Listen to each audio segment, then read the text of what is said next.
Diálogo en la aurora. Reflexiones de Nietzsche. Capítulo 1. La luz de aurora. En una habitación iluminada por la tenue luz del atardecer, Friedrich Nietzsche se encontraba sentado en su escritorio, rodeado de libros y papeles. La atmósfera estaba impregnada de un aire de introspección, como si el propio tiempo se detuviera para escuchar sus pensamientos. Su voz interior resonaba con claridad, como un eco distante que invitaba a la reflexión. La vida es una lucha constante entre lo que somos y lo que aspiramos a ser, pensó Nietzsche, mientras sus dedos acariciaban las páginas de Aurora. Esta obra, considerada fundamental en su pensamiento, era un faro que iluminaba su camino filosófico. En ella, desafiaba las convenciones morales y proponía una nueva forma de entender la existencia. De repente, su mente se llenó de imágenes vívidas. Recordó las palabras que había escrito. El hombre es algo que debe ser superado. Esta afirmación, cargada de significado, representaba su deseo de trascender las limitaciones impuestas por la sociedad. La lucha por la superación personal era un tema recurrente en su obra. ¿Qué significa realmente ser humano?, se cuestionó. La respuesta no era sencilla. La humanidad estaba atrapada en un ciclo de mediocridad, adormecida por valores que limitaban su potencial. En Aurora, Nietzsche abogaba por la liberación del individuo, invitando a cada persona a cuestionar las normas establecidas y a buscar su propia verdad. Capítulo 2. El despertar de la conciencia. Mientras reflexionaba sobre estas ideas, una suave brisa entró por la ventana, trayendo consigo el murmullo del mundo exterior. Los sonidos le recordaron que su filosofía no era solo un ejercicio intelectual, tenía implicaciones profundas para la vida cotidiana. La filosofía debe ser vivida, murmuró para sí mismo. En ese momento, imaginó un diálogo con un interlocutor imaginario, alguien que representara las voces críticas que a menudo desafiaban su pensamiento. Nietzsche, comenzó esta voz, ¿no es peligroso promover la idea de que cada uno debe crear sus propios valores? ¿No podría llevar esto al caos? Nietzsche sonrió ante la pregunta. El caos es el preludio del orden, respondió con firmeza. La creación de valores no es una invitación al desorden, sino una llamada a la autenticidad. Solo al enfrentar el caos interno podemos encontrar nuestra verdadera esencia. Esta idea resonaba con fuerza en su interior. La autenticidad era el núcleo de su filosofía. Vivir auténticamente significaba abrazar tanto la luz como la oscuridad dentro de uno mismo.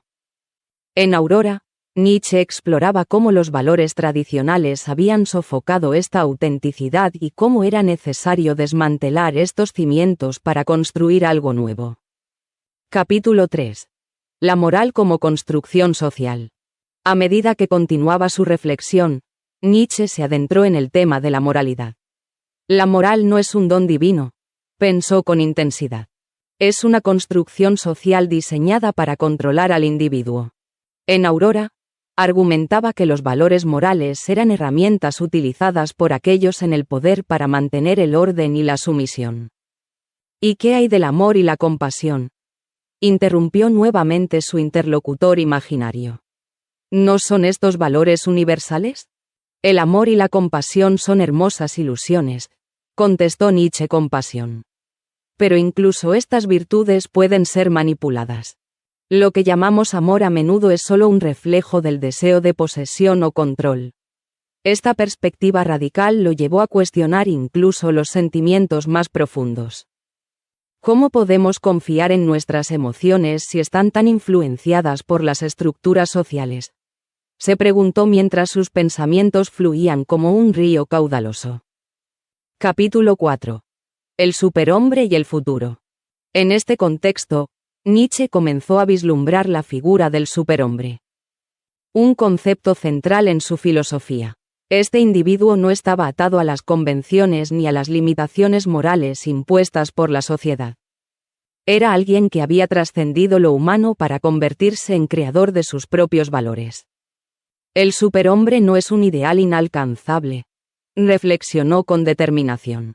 Es una posibilidad latente en cada uno de nosotros. En Aurora, Nietzsche instaba a los lectores a despertar esa chispa interna y abrazar el potencial ilimitado que llevaban dentro. Pero, ¿cómo se logra esto?, cuestionó nuevamente su interlocutor imaginario. A través del sufrimiento y la lucha, respondió Nietzsche con convicción.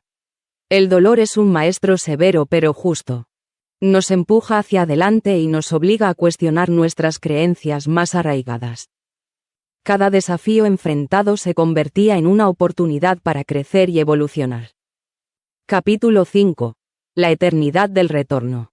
Mientras sus pensamientos danzaban entre ideas complejas, Nietzsche se detuvo en uno de sus conceptos más inquietantes: el eterno retorno.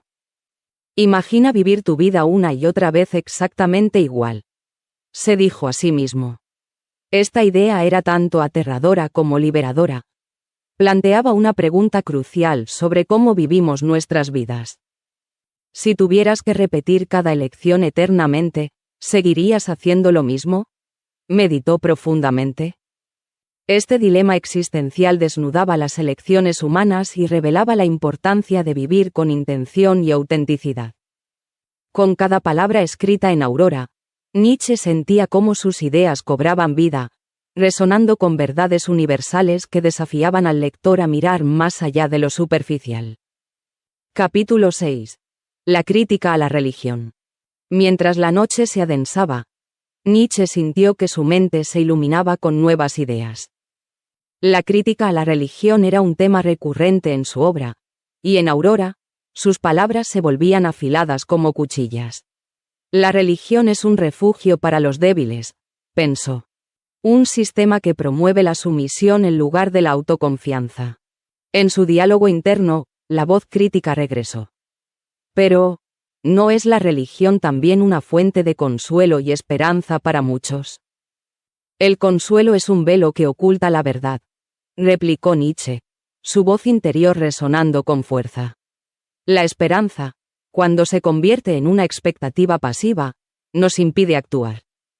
Debemos ser arquitectos de nuestro propio destino, no prisioneros de dogmas ajenos.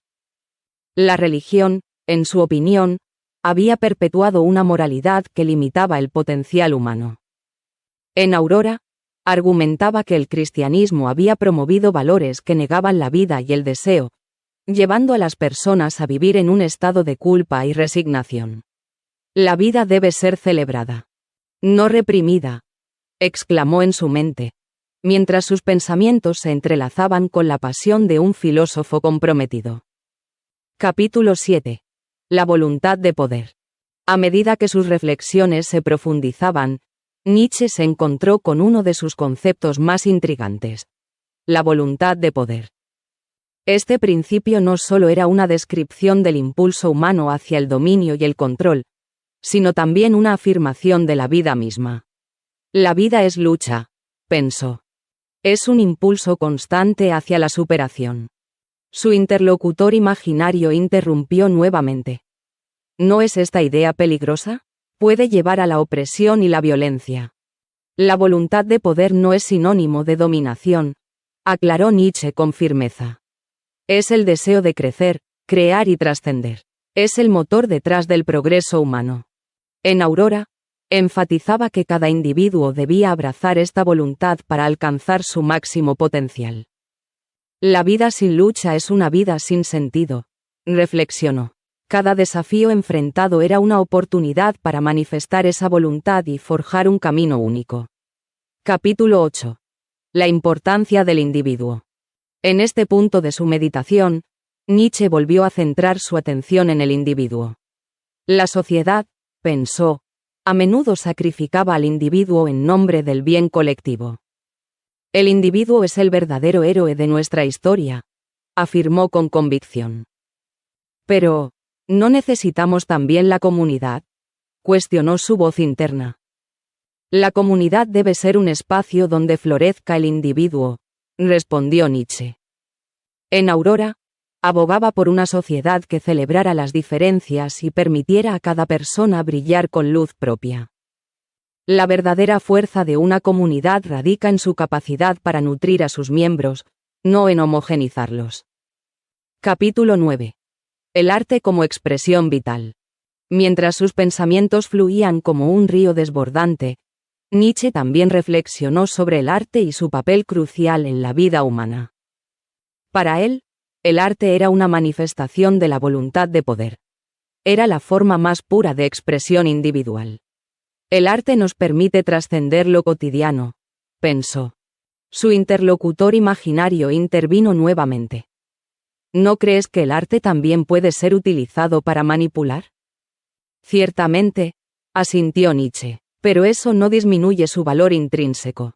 El verdadero arte despierta nuestras emociones más profundas y nos confronta con nuestra existencia. En Aurora, sostenía que el arte debía ser un vehículo para explorar lo sublime y lo trágico de la condición humana. La belleza es una forma de resistencia, concluyó con fervor. En un mundo donde las verdades eran distorsionadas por intereses ajenos, el arte ofrecía una vía hacia la autenticidad. Capítulo 10. La libertad como responsabilidad. Finalmente, mientras contemplaba todas estas ideas entrelazadas, Nietzsche llegó a una conclusión fundamental.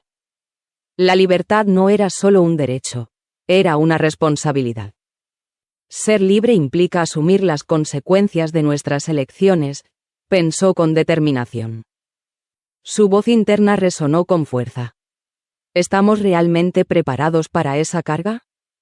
La carga de la libertad es pesada, admitió Nietzsche, recordando las luchas personales que había enfrentado. Sin embargo, también sabía que solo a través de esta carga podía encontrarse el verdadero significado de vivir plenamente. En Aurora, instaba a los lectores a abrazar esta responsabilidad como parte integral del viaje humano. La libertad sin responsabilidad era solo una ilusión. Al final del día, cada elección contaba. Epílogo. Un llamado a despertar. Con estas reflexiones resonando en su mente, Nietzsche sintió que su obra estaba destinada a ser un llamado al despertar. Un grito apasionado para aquellos dispuestos a cuestionar lo establecido y buscar su propia verdad. Despierta, murmuró al aire como si hablara a sus lectores futuros. Despierta y abraza tu destino. En ese instante, comprendió que Aurora no solo era un libro. Era una invitación a vivir auténticamente en un mundo lleno de sombras. Y así cerró los ojos, dejando que las ideas fluyeran libremente mientras se adentraba en los misterios del pensamiento humano. Serie. Filosofía a martillazos. Episodio 6.